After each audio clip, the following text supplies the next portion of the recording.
नमस्कार मित्रों, हिंदी ज्ञान पथ में आपका स्वागत है। मित्रों, आज की हमारी वीडियो का विषय है विशेषण। विशेषण शब्द से ही स्पष्ट होता है, एक आभास हो ही जाता है सुनकर के कि शायद कोई विशेषता बताने की बात हो रही है। विशेषण विशेषता बताने के लिए होते हैं। विशेषण शब्द की परिभाषा जानने से पहले हम कुछ उदाहरण देखते हैं। उदाहरण देखिए, पहला उदाहरण हमने लिया है, चतुर बालक पढ़ता है। चतुर बालक पढ़ता है। यहाँ पर देखिए ध्यान से कि बालक तो संज्ञा है, बालक संज्ञा है, पढ़ता है ये क्रिया है, संज्ञा क्रिया। अब यहाँ ध्यान देने पर हमको स्पष्ट हो रहा है कि चतुर शब्द जो है ना, वो विशेषता बता रहा है किसी की मतलब बालक की। चतुर शब्द बालक की विशेषता बता रहा है, खासियत बता रहा है, क्वालिटी बता रहा है। अब बालक संज्ञा है, ये हमारा आप सब जानते हैं, बालक संज्ञा है। चतुर शब्द संज्ञा की विशेषता बता रहा है। दूसरा उदाहरण देखते हैं, कमरे में 2 कुर्सियां हैं। यहां पर 2 शब्द जो है वो कुर्सियां की विशेषता बता रहा है। 2 शब्द कुर्सियां की विशेषता बता रहा है। ऐसे ही मैंने 4 लीटर दूध खरीदा। यहां पर 4 लीटर शब्द, 4 लीटर दूध शब्द की विशेषता बता रहा है। कितना? 4 लीटर। 4 लीटर शब्द दूध की विशेषता बता रहा है। इसी तरह से अगला उदाहरण हम देखते हैं, यह घर सेठ जी का है। तो यहां यह शब्द घर की विशेषता बता रहा है।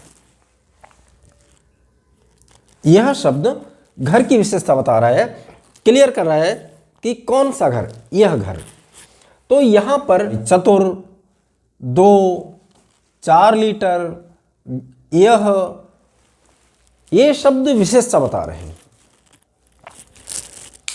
और किसकी विशेषता बता रहे हैं? किसकी? संज्ञा की, संज्ञा की, संज्ञा की, संज्ञा की। जो शब्द संज्ञा की विशेषता बताते हैं वे सब विशेषण कहलाते हैं।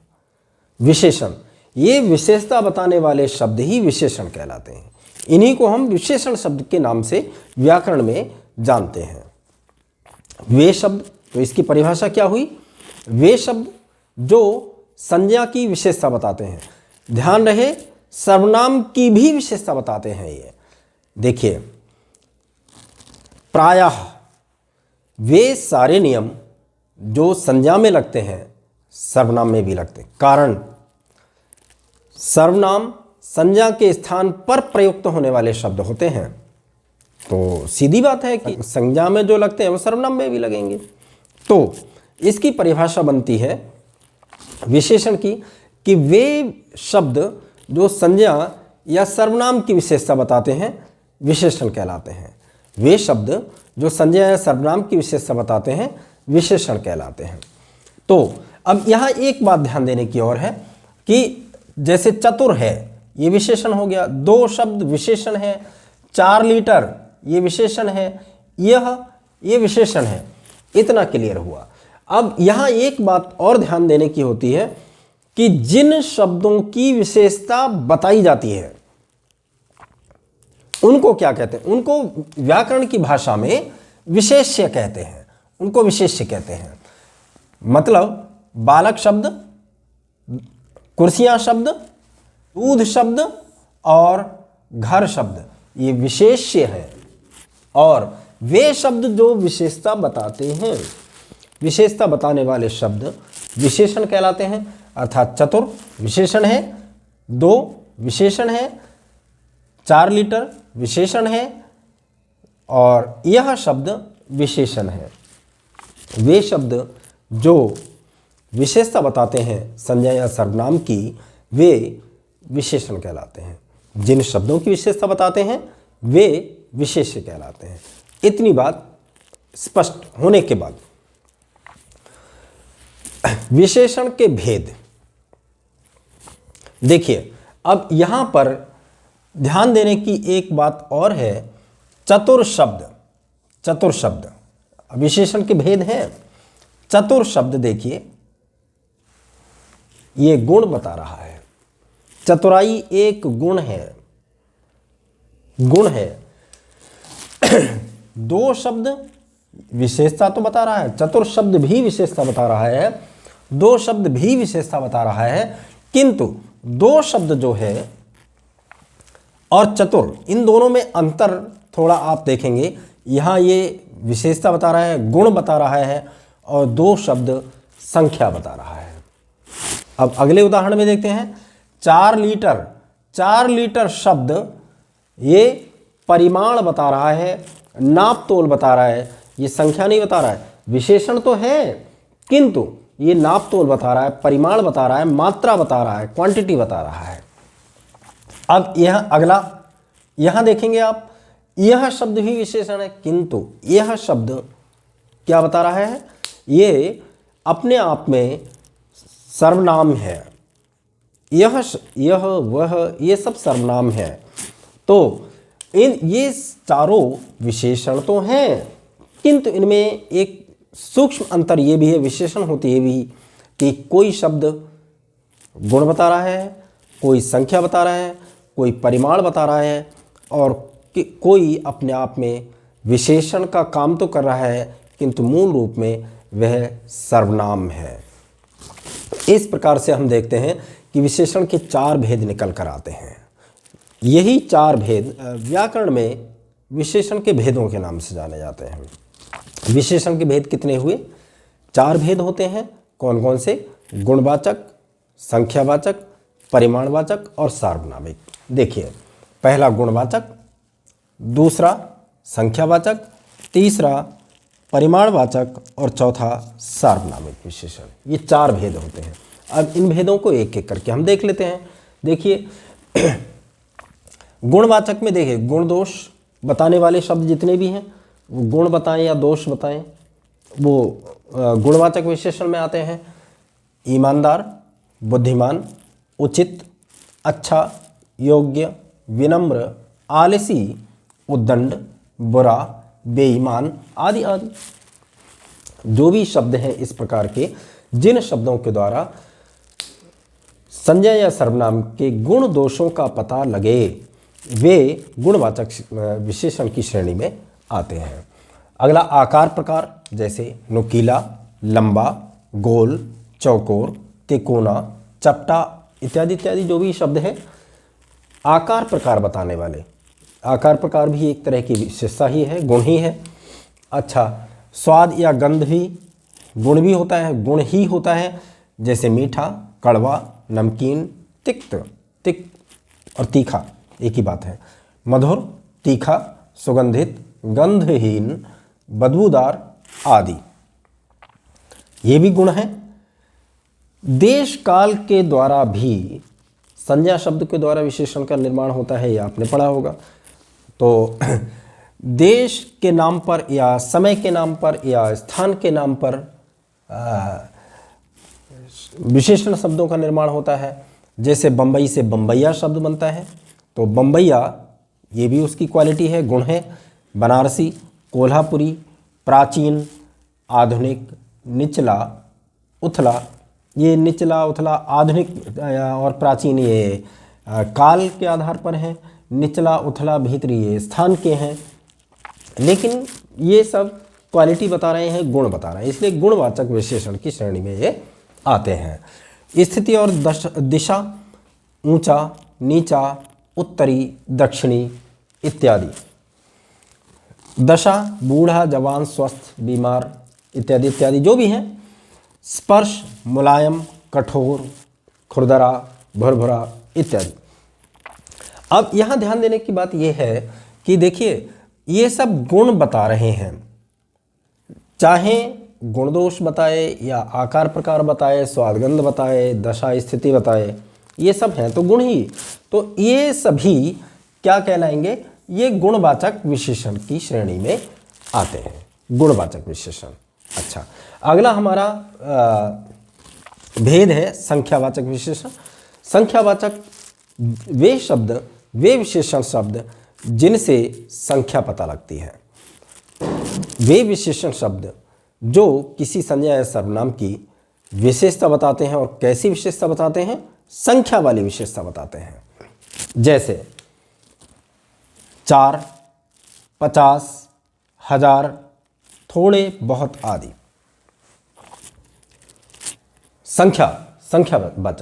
संख्यावाचक है। अब यहाँ पर गणना सूचक, इसके भी कुछ उपभेद हैं। पहला गणना सूचक, अगला क्रम सूचक, पहला, दूसरा, चौथा, 50वां इत्यादि इत्यादि जो भी हैं क्रम सूचक। संख्या है तो संख्या, चाहे वो क्रम में है या गणना में है। आवृत्ति सूचक, इकहरा, दोहरा, बार बार, आवृत्ति, फ्रीक्वेंसी। तो इस तरह से ये चौगुना, सौगुना इत्यादि। समुदाय सूचक, चौका, छक्का, दर्जन इत्यादि इत्यादि। प्रत्येक सूचक, हर एक, प्रत्येक, प्रतिदिन इत्यादि। ये संख्याएं हैं सब। अब ये यहाँ भी ध्यान देने की बस एक बात है सब संख्यावाचक।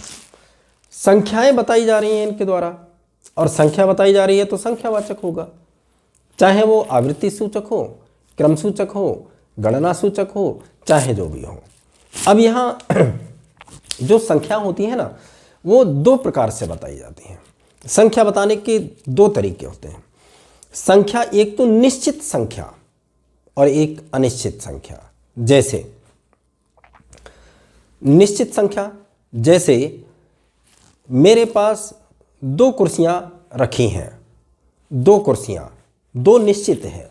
मेरे पास कुछ कुर्सियां रखी हैं, कुछ कुर्सियां रखी हैं, थोड़ी कुर्सियां हैं।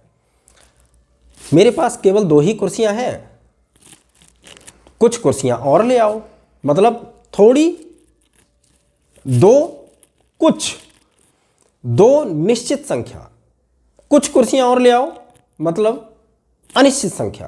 कुछ कुर्सियां, उसमें 2 हैं, 4 हैं, 10 हैं, 20 हैं, कितनी हैं? अनिश्चित है।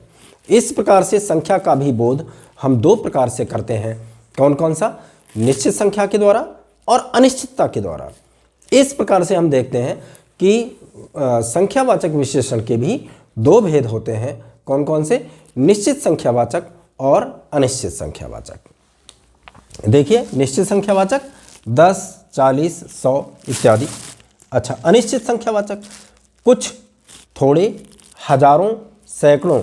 अब यहाँ ध्यान देने की बात यह है, हजारों शब्द है ना, आपको लगता होगा इसमें तो 1000 शब्द है, निश्चित संख्यावाचक है, लेकिन किंतु नहीं, ऐसा नहीं। कुछ शब्द ऐसे भी होते हैं जो संख्यावाचक होते हुए भी अनिश्चितता का बोध कराते हैं। जैसे 20 लड़के दौड़ रहे हैं, 20 कह तो दिया 20, लेकिन 20 का मतलब 20 होता है, 20 का मतलब 20 नहीं होता, निश्चित नहीं होता। 20 का मतलब है 20 के आसपास।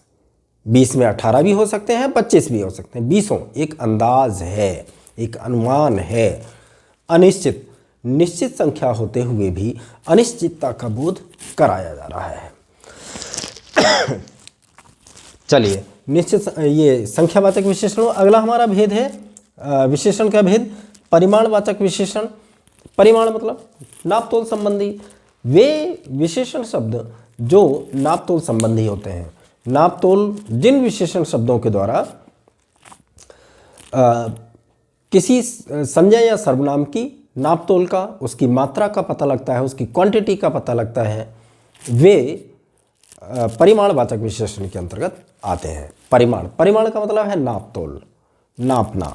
देखिए, जो गणनीय वस्तु हैं, गणना योग्य हैं, वे तो संख्यावाचक में आती हैं, और जिन्हें हम गिनते हैं। जैसे कलम है, कलम गिना जाता है, 1 है, 2 है, दर्जन भर है, सैकड़ा है, 100 है। किंतु अब जैसे चावल है, चावल को गिनकर नहीं खरीदते हैं, तोला जाता है। दूरी गिनी नहीं जाती है, नापी जाती है। मीटर, किलोमीटर, ये दूरी नापी जाती है।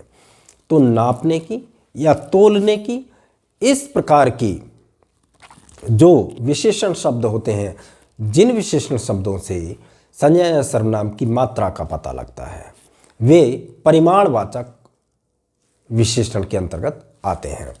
देखिए अब ये भी दो प्रकार के होते हैं, निश्चित परिमाणवाचक और अनिश्चित परिमाणवाचक। निश्चित परिमाणवाचक में जैसे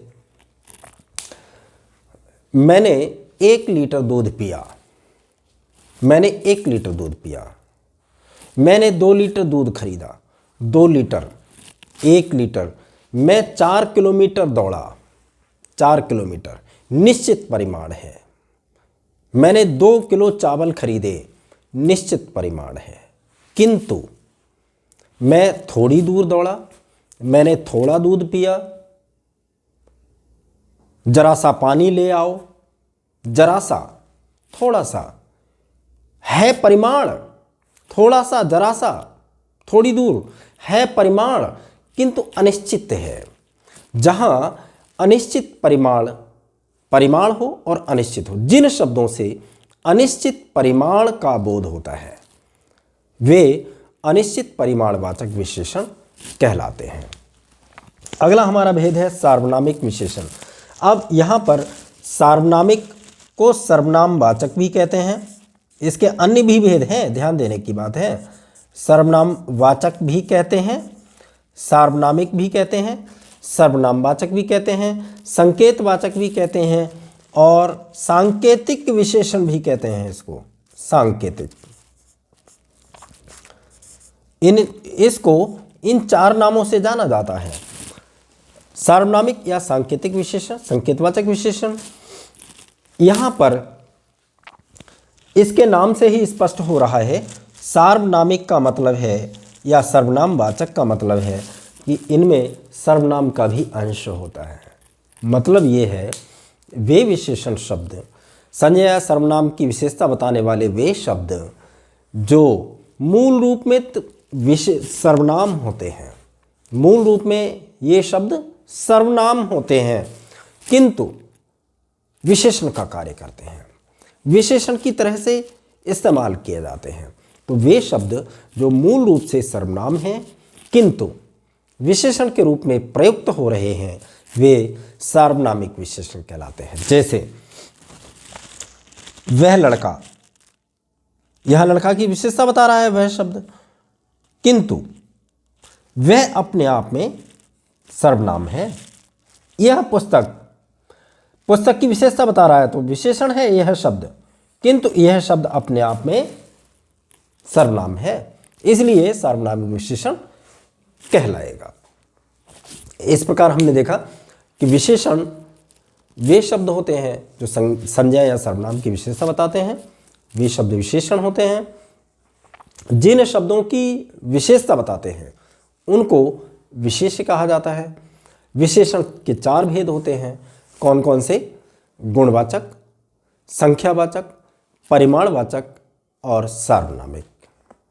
विशेषण किसे कहते हैं, विशेषण की परिभाषा क्या है, विशेषण के भेद कौन कौन से हैं, विशेषण क्या है, विशेष्य क्या है, इन सब के बाद अब अगली बारी आती है विशेषण की अवस्थाएं।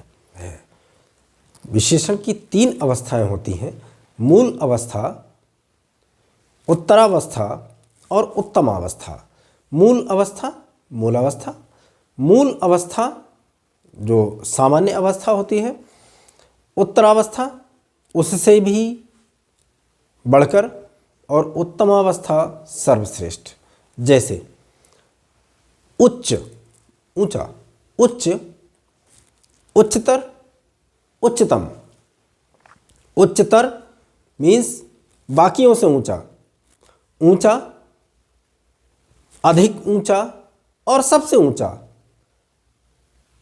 ऊंचा, अधिक ऊंचा यानी बाकियों से ऊंचा और सबसे ऊंचा। उच्च, उच्चतर, उच्चतम। निम्न, निम्नतर, निम्नतम। श्रेष्ठ, श्रेष्ठतर, श्रेष्ठतम। इस तरह से 3 अवस्थाएं हैं, मूलावस्था, उत्तरावस्था और उत्तमावस्था। देखिए मूलावस्था में सुंदर, सुंदरतर और सुंदरतम। अधिक, अधिकतर, अधिकतम। मूलावस्था प्रिय, उत्तरावस्था प्रियतर और उत्तमावस्था प्रियतम। मूलावस्था मृदु और उत्तरावस्था मृदुतर और उत्तमावस्था मृदुतम। लघु लघुतर लघुतम, गुरु गुरुतर गुरुतम। उत्तरावस्था बनाने के लिए तर जोड़ दिया गया है, देखिए आप हर जगह तर, और उत्तमावस्था बनाने के लिए तम जोड़ दिया गया है। तर और तम ये उत्तरावस्था में और उत्तमावस्था में जोड़ दिए जाते हैं। अगली बात है हमारी विशेषण शब्दों की रचना। विशेषण शब्दों की रचना किस प्रकार होती है? देखिए, संज्ञा शब्दों से भी विशेषण शब्दों की रचना होती है। संज्ञा शब्दों से विशेषणों की रचना होती है। सर्वनाम शब्दों से भी विशेषण शब्दों की रचना होती है, विशेषण शब्द बनते हैं। अव्यय शब्दों से भी विशेषण शब्द बनते हैं। कई उपसर्ग लगाकर विशेषण शब्द बनते हैं। अब देखिए एक एक करके हम देखते हैं। संज्ञा शब्दों से विशेषणों की रचना। संज्ञा शब्द है शरीर और इससे विशेषण बना शारीरिक। संज्ञा शब्द है साहित्य और इससे विशेषण शब्द बना साहित्यिक। संज्ञा शब्द है इतिहास, इससे विशेषण बनता है ऐतिहासिक। आदर से आदरणीय, आयु से आयुष्मान, प्रदेश से प्रादेशिक। इसी तरह सर्वनाम शब्दों से मैं से मेरा, कौन, कैसा, वह, वैसा, जो, जैसा, हम, हमसा, यह, ऐसा सर्वनाम शब्दों से। क्रिया शब्दों से भी विशेषणों की रचना होती है। देखिए हम उदाहरण देखते हैं। खाना क्रिया है, खाना क्रिया है। आना जाना, खाना, नहाना, सोना, ये सब क्रियाएं हैं। तो खाना क्रिया से खाऊ, खाऊ। खाऊ शब्द विशेषण है। खाऊ लड़का, यानी ज़्यादा खाने वाले को खाऊ बोलते हैं। बिकना क्रिया है और इससे विशेषण बना बिकाऊ, बिकाऊ, बिकाऊ। जगह जगह लिखा होता है मकान बिकाऊ, बिकाऊ मकान, बिकाऊ विशेषण है मकान का। क्रिया है तैरना, तैराक आदमी, यानी तैराक शब्द विशेषण है। मरना मरियल, पढ़ना पढ़ाकू, टिकना टिकाऊ इत्यादि शब्द बनते हैं। ये सब क्रिया शब्दों से बनने वाले विशेषण शब्द हैं। अच्छा, अव्यय शब्दों से भी विशेषणों की रचना होती है। अव्यय जैसे भीतर शब्द है, भीतर, बाहर, ये सब अव्यय शब्द हैं। तो अव्यय से विशेषणों की रचना होती है। अव्यय देखिए वे शब्द होते हैं जिनमें कोई परिवर्तन नहीं होता। अव्यय वे शब्द होते हैं लिंग, वचन, कालक, कारक, काल इत्यादि का प्रभाव नहीं पड़ता है, उनका रूप ज्यों का त्यों रहता है, वे अव्यय शब्द कहलाते हैं। हमने अव्यय शब्द लिया है भीतर। भीतर शब्द से विशेषण शब्द बनता है भीतरी, पीछे से पिछला, नीचे अव्यय है, इससे विशेषण बना निचला। आगे शब्द विशेषण अव्यय है, इससे विशेषण बनता है अगला। बाहर शब्द विशेषण है, अव्यय है, इससे विशेषण शब्द बनता है बाहरी। ऊपर शब्द विशेष अव्यय है और इससे विशेषण शब्द बनता है ऊपरी। इस तरह से हम देखते हैं कि संज्ञा, सर्वनाम, क्रिया और अव्यय शब्दों से विशेषण शब्दों की रचना होती है। ये हमारा विशेषण बिंदु हमारा ये पूर्ण हुआ। और उदाहरण किसी के 4, किसी के 6, किसी के 10, किसी के 20 उदाहरण दिए हैं। उदाहरण तो इतना बड़ा शब्दकोश है, बहुत सारे उदाहरण हैं और वीडियो में सब सारे उदाहरण देना संभव भी नहीं है। कुछ मुख्य मुख्य उदाहरण दे दिए हैं जिनके द्वारा समझने में आसानी रहे। और इस वीडियो का उद्देश्य भी मुख्य रूप से विशेषण शब्द, विशेषण टॉपिक को एक्सप्लेन करना है, उसकी व्याख्या करना है, समझाना है। तो आशा है कि स्पष्ट हो गया होगा।